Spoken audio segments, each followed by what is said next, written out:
तारीख थी 23 अगस्त 2025 की दोपहर करीब 2:30 बजे के आसपास 22 साल की दर्शिता और उसका 22 साल का लवर सिद्धा राजू बीएन मसूर के सालिग्राम कस्बे की एक लॉज के अंदर एक रूम में कुछ पल रहने के लिए जाते हैं।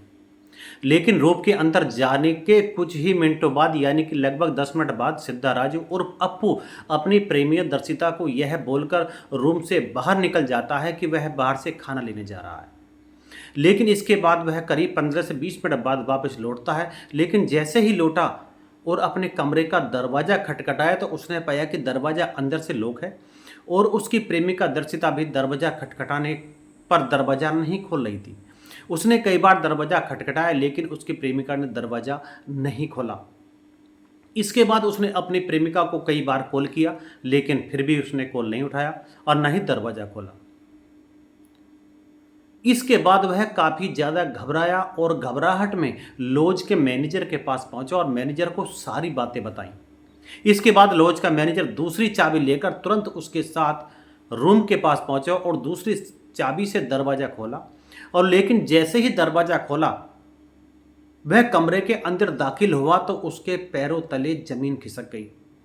आखिरकार उसने क्या देखा उसने उस कमरे के अंदर, चलिए हम आपको इस कहानी के माध्यम से बताते हैं। नमस्कार, आप देख रहे हैं समर इंडिया और मैं हूं आपके साथ अमन सिद्धू। अगर आप हमारे चैनल पर नए हैं तो कृपया सब्सक्राइब कर दें। जैसे मैनेजर और सिद्धा राजू कमरे के अंदर पहुंचे तो उन्होंने पाया कि कमरे के अंदर खून फैला हुआ है और छोटे छोटे मांस के टुकड़े बिखरे हुए थे। बेड पर दर्शिता की डेड बॉडी आपत्तिजनक अवस्था में पड़ी हुई थी और उसका सर पूरी तरह से गायब था। देखने में ऐसा लग रहा था कि उसका सर किसी ने ब्लास्ट कर दिया हो, क्योंकि पूरे रूम में मांस के टुकड़े बिखरे हुए थे। और यह नज़ारा देखकर सिद्धा राजू काफ़ी ज़्यादा घबरा गया और वहीं सुन्न रह गया। इसके बाद मैनेजर ने पुलिस को कॉल किया और महज ही कुछ ही मिनटों में पुलिस भी वहां पहुंच गई। और जैसे ही पुलिस रूम के अंदर पहुंची तो रूम का नज़ारा देखकर पुलिस वाले भी दंग रह गए, क्योंकि उन्होंने भी आज तक इतना भयानक मर्डर नहीं देखा था। हालांकि इसके बाद सबसे पहले पुलिस ने डेड बॉडी का पोस्टमार्टम के लिए भेजा और कमरे में फैले खून और मांस के टुकड़ों का सैंपल लिया। और इसके बाद पुलिस ने सिद्धा राजू से पूछताछ की। सिद्धा राजू ने पुलिस को बताया कि मरी हुई लड़की उसकी प्रेमिका जिसका नाम दर्शिता है और दोनों अपने घर से भागकर शादी करने आए थे। और दर्शिता पहले से शादीशुदा थी और उसकी 2 साल की बेटी भी थी और उसका पति बस ड्राइवर है और फिलहाल दुबई में बस ड्राइविंग करता है। सिद्धा राजू ने बताया कि वे दोनों काफ़ी सालों से रिलेशनशिप में थे, लेकिन कास्ट अलग अलग होने की वजह से घर वाले रिश्ता मानने को तैयार नहीं थे, इसलिए दर्शिता की शादी कहीं और कर दी गई। और लेकिन जब उसका पति विदेश चला गया तो दर्शिता फिर से सिद्धा राजू के कांटेक्ट में आ गई। और जब भी दर्शिता की सास और देवर काम करने के लिए बाहर जाते तो वह उसके घर आती और दोनों मिलते और काफ़ी दिनों तक रिलेशन में रहने के बाद उन्होंने शादी करने का फैसला कर लिया और घर से भागकर यहाँ आ गए। उसने पुलिस को यह भी बताया कि दर्शिता को फ़ोन चार्जिंग पर लगाकर बात करने की आदत थी। शायद फ़ोन चार्जिंग पर होने की वजह से ही फ़ोन का ब्लास्ट हुआ है और उसकी मौत हो गई। सिद्धा राजू का बयान लेने के बाद जब पुलिस ने पूरे रूम की छानबीन की तो उन्हें एक अजीब चीज़ मिली। वह एक सर्किट था जिसे आमतौर पर खदानों की खुदाई के दौरान ब्लास्ट के लिए इस्तेमाल किया जाता है, लेकिन दर्शिता के कमरे में ऐसा सर्किट मिलना पुलिस के लिए बेहद अजीब था। उन्हें शक हुआ कि शायद इसी सर्किट के ब्लास्ट से उसकी हत्या की गई हो। लेकिन सिद्धा राजू ने कहा था कि यह फोन ब्लास्ट का मामला हो सकता है। हालांकि अगर ऐसा होता तो फोन का कोई ना कोई टुकड़ा जरूर मिलता, लेकिन पूरे कमरे की तलाशी के बाद भी पुलिस को दर्शिता का फोन नहीं मिला।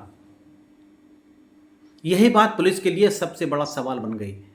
इसीलिए पुलिस ने सिद्धा राजू की पूरी कुंडली खंगालने के लिए केरल पुलिस से कांटेक्ट किया। मैसूर पुलिस ने केरल पुलिस से सारी बातें बताई और दोनों की कुंडली मांगी। इसके बाद केरल पुलिस ने जानकारी दी कि दर्शिता का पति विदेश में रहता है और उसकी सास सुषमा व देवर सूरज मार्बल फैक्ट्री में काम करते हैं। कुछ ही दिन पहले उन्होंने घर में चोरी की रिपोर्ट लिखवाई थी। उनका कहना था कि घर से 250 ग्राम सोना और 5 लाख की चोरी हुई है। उस समय दर्शिता घर से फरार थी।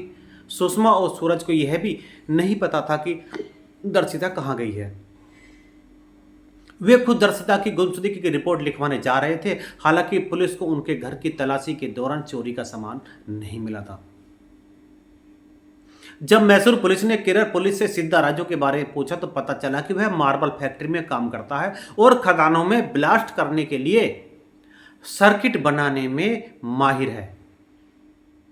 इसलिए पुलिस का शक अब पूरी तरह से सिद्धाराज पर जाता है, क्योंकि दर्शिता के कमरे में भी एक सर्किट बरामद हुआ था। और जब पुलिस ने सिद्धा राजू को पूछताछ के लिए बुलाया और सबूतों के साथ सवाल किए तो वह टूट गया और उसने अपना गुनाह कबूल कर लिया और उसने बताया कि वह दर्शिता से बहुत प्यार करता था, लेकिन दर्शिता अब अपने पति के पास दुबई जाने की तैयारी कर रही थी। इसके अलावा उसने कुछ समय पहले सिद्धा राजू को 80,000 रुपये दिए थे और अब वो पैसे वापस मांग रही थी, लेकिन पैसे न होने पर उसे बार बार फोन करके परेशान कर रही थी और पुलिस के पास जाने की भी धमकी दे रही थी। इससे परेशान होकर सिद्धा राजू ने उसे खत्म करने का प्लान बनाया और वह दर्शिता को लॉज में लाया और पहले उसके साथ लास्ट बार रिलेशन बनाने के बहाने उसके हाथ पैर बांध दिए और उसके बाद ब्लास्ट करने वाला सर्किट बनाकर उसके मुंह में डाल दिया और फोन से कनेक्ट कर दिया। फिर बाहर जाकर उसने ब्लास्ट कर दिया और यह ब्लास्ट छोटा था लेकिन इतना पावरफुल था कि दर्शिता का सर फट गया और वहीं उसकी मौत हो गई। इसके बाद वह कमरे में वापस आया और अनजान बनने का नाटक करने लगा।